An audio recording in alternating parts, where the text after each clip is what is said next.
are you with come November 5th? With the election just weeks away, it doesn't look like we'll get to see a second formal debate between Kamala and Trump.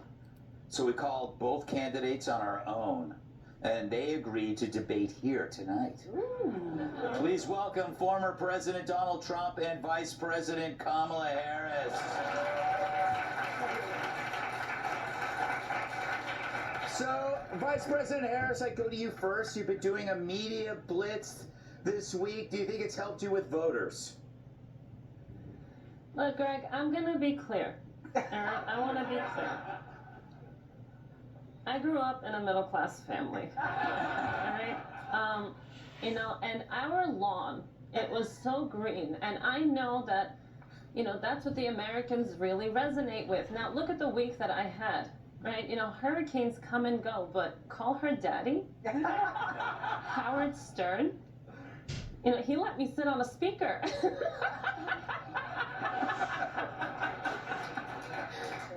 So, when you think about the modalities of that and what the American people, what the American voter really wants to listen to, I think we hit the nail on the head. Mr. Trump, would you like to respond to that? Sorry, Ron DeSantis is calling. He calls me back so quick. Ron, we'll call you back. But she rhymes. She does a nursery rhyme. Nobody knows what she says. One fish, two fish, red fish, dumb fish. We know she's a dumb fish, but she couldn't answer one question about what she would do differently than Biden. She could have said, I won't fall off a bike. I won't fall up the stairs.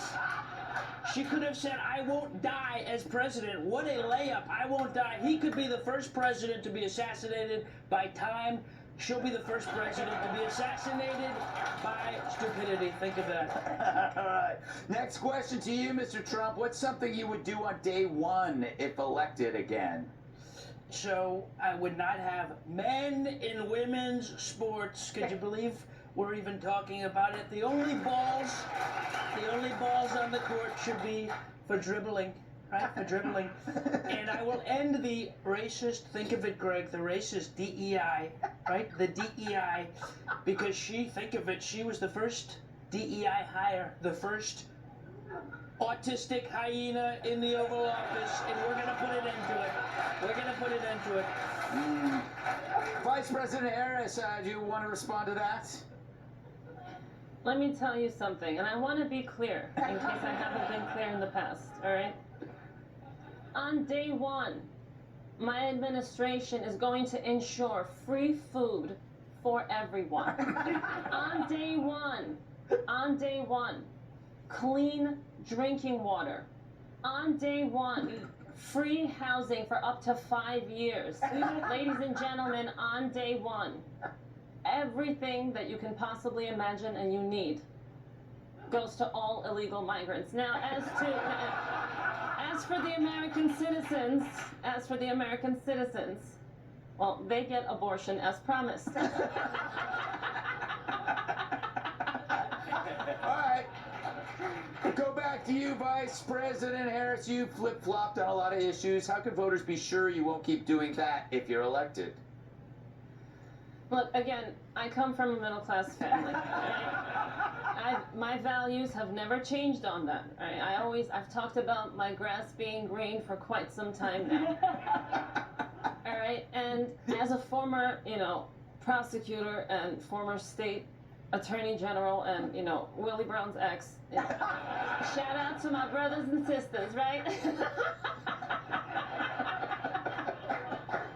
So, as a former prosecutor, I gotta tell you, you have to look at both sides of a situation.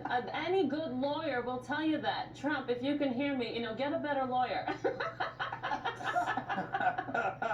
Trump, you want to respond? I know I can hear because my ears are bleeding, frankly, but think of it. She changes more than Joe Biden's diaper, right? But it's sad. It's sad. All right, one last question, Mr. Trump. Your opponents claim you're a threat to democracy. Care to explain how they have that all wrong? Well, I would be a threat because if I'm president again, she will be in jail. We call that a callback from my first debate, but I'll I'll threaten you with a good time. I'll threaten you with a good time. Low gas prices, low inflation, and nobody will be eating the cats and dogs except maybe Chris Christie. Think of that. All right. Vice President Harris, your response. That man is a threat to the Capitol. He's a threat to our Constitution. And he's a threat to Melania. He is holding that woman hostage. You cannot change my mind. All right? And we need to save her. We need to save her for the American people. Now, he is dangerous. And if you guys want, you know, these things that he speaks of versus free food, free health care, free everything, on the taxpayer dime, and you know who to vote for. I'm Kamala Harris, and I approve this message. And she's drunk, Greg. She's drunk. All right. Well, that was very informative. Thank you both, Donald Trump and Kamala Harris, everyone.